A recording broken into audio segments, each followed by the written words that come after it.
तो भैया जैसा मैंने आपसे कहा था कि मैं कुंडा जाऊंगा मनगढ़, भगवान श्री कृष्ण के दर्शन करूंगा, तो उस वादे के मुताबिक मैं आ चुका हूँ मनगढ़।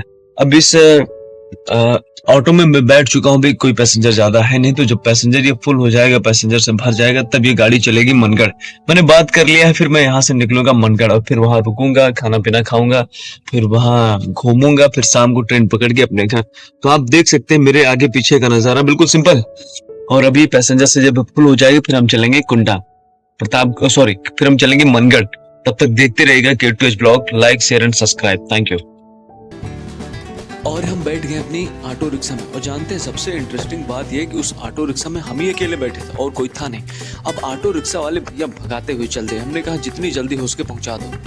तो ये हमारे कृपालु महाराज का धाम है। यहाँ आने के बाद ऐसा फील होता है कि मानो जन्नत में आ गए हो, मानो स्वर्ग में आ गए हो। ऐसा लग रहा है कि अंदर मानो सब देवी देवता यहीं पर बैठे हैं। आ गए हैं मनगढ़ में जो मंदिर है भगवान श्री कृष्ण भगवान का, और इस मंदिर को जो बनवाए थे कृपालु महाराज, उसी मंदिर के अंदर आ चुके हैं।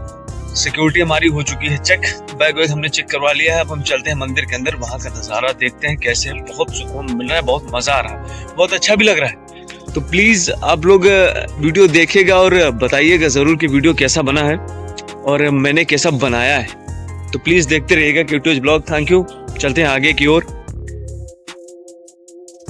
मंदिर प्रांगण में जाने से पहले ये देखिए भगवान श्री कृष्ण का रथ, श्री कृष्ण महाराज हाँकते हुए और भगवान अर्जुन भी पीछे बैठे हैं। क्या नजारा है ना, अद्भुत नजारा सा कहीं देखने को मिलेगा नहीं। जमा करवानी पड़ती है। आप पहले यहाँ पर शूज अपने उतार कर रख सकते हैं और फिर यहाँ पर आपको टोकन मिलेगा। टोकन मिलने के बाद आप उसको हिसाब से अपने पास रखिएगा, समझदारी के साथ, फिर आप घूम सकते हैं। ये देख सकते हैं पूरा इलाका, कितना सुंदर नजारा है। अब मैं चलता हूँ घूमने, मैंने अपने शूज जमा करवा दिए हैं और फिर यहाँ से मैं जाऊंगा उधर। पूरा मतलब यहाँ पर आने के बाद ऐसा लग रहा है कि जैसे हम लोग स्वर्ग में आ गए, कसम से। क्या बनवाया है कृपालु जी महाराज। फिर पूरा नजारा दिखाते हैं आपको। जैसे ही मैं अंदर प्रवेश करता हूँ तो मैं ये सामने का नजारा देखकर बिल्कुल भौचक्का रह जाता हूँ। शंख, पद्म और कई सारी अनोखी चीजें यहाँ पर देखने को मिलती है। ये देखिए मूर्तियां हैं, ऐसा लग रहा है कि मानो सजीव हो, बस बोलने ही वाली हो। गाय, हिरन, भगवान श्री कृष्ण का मंदिर, क्या अद्भुत नजारा। यहाँ जो लोग भी आते हैं बस देखते रह जाते हैं, कहते हैं भैया यहाँ से हमें जाना ही नहीं है।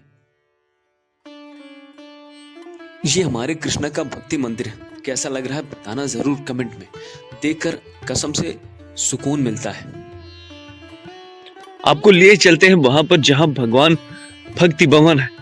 ये कृपालु जी महाराज ने बनवाया था। कसम से इसको देखेंगे आप तो आपको यही लगेगा कि भैया बनाने वाले ने क्या कारीगरी रची है। वाह, देखकर मजा आता है।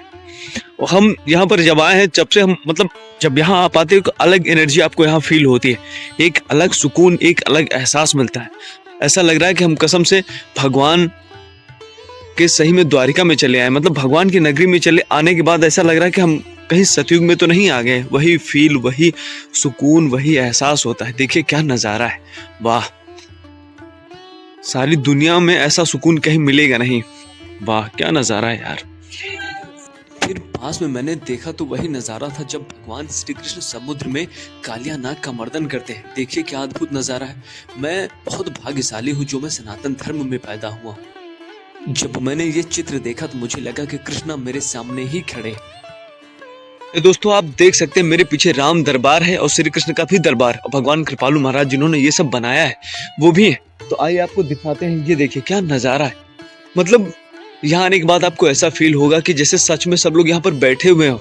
भगवान श्री, वो जो आप मेरे पीछे देख रहे हैं वो भगवान श्री कृष्ण का दरबार है, और उनको देखने पर मुझे ऐसा फील हुआ कि जैसे वो यहीं पर बैठे हो, लोगों को देख रहे हो, मानो मूर्तियां भी बोलने वाली।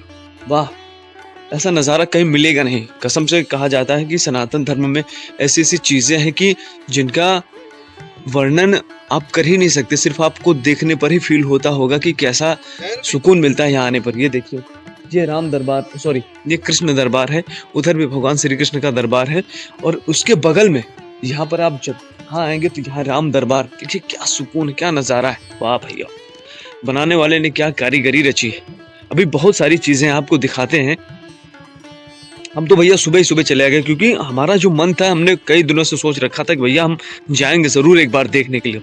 मेरे आगे पीछे जिधर भी आप देखेंगे बस सुकून ही सुकून। नजारा तो ऐसा है कि मानो भगवान सब देवी देवता यहीं पर आकर उतर कर बैठे हुए हैं और लोगों को देख रहे हो। भाई बहुत सारी चीजें हैं आपको दिखाने के लिए। ये देखिए भगवान कृपालु जी का मंदिर, जो कृपालु जी भजन कीर्तन करके और बहुत मतलब कहा जाता है ये कृष्ण भगवान के बहुत बड़े भक्त थे, इन्होंने ही बनवाया था। ये देखिए, ये मेरे पीछे उनका मंदिर है और कई सारी चीजें हैं। पहले आप इनको देखिए ध्यान से। यही है कृपालु जी महाराज जिन्होंने इस मंदिर को या इस पूरे यहाँ के स्थान को बनाया है।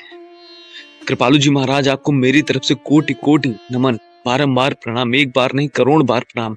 आपके चरणों को मैं बारंबार प्रणाम करता हूँ। और हाँ, देखते रहिएगा K2H ब्लॉग और कई सारी चीजें आपको और कई सारी चीजें दिखाता हूँ। गोकुल का वो क्षेत्र जहाँ पर भगवान श्री कृष्ण गाय चराने जाया करते थे, क्या उसको बोलते हैं, मथुरा ब्रज धाम। ये देखिए मूर्तियां ऐसे हो जैसे बोलने ही वाली हो कि बस थोड़ी देर में ये लोग गाय चरा के निकल जाएंगे यहाँ से। देखिए ये अपने कृष्णा है, ये उनके सब साथी सहपाठी। और वो उधर देखिए राम दरबार, जब भगवान श्री राम ने सेतु बांधा था और उनकी भगवान शंकर की पूजा की थी। वाह भैया वाह, यहाँ आने के बाद तो हम तो कसम से सब कुछ भूल ही गए, हमको लगता है कि हम यहीं रह जाएं। वाह वाह वाह, भगवान श्री राम के दर्शन। वो देखिए हमारे हनुमान जी पत्थर लिए बैठे, ये हमारे हनुमान जी, वो हमारे नल नील सभी लोग। देखिए क्या नजारा है यार, किसने बनाया इन लोगों को। भगवान, जब भगवान की कृपा होती है तब ऐसी ही चीजें बन जाती हैं कि जिन्हें देखकर आंखों को सुकून मिलता है। जय श्री राम, जय श्री राम, जय श्री राम।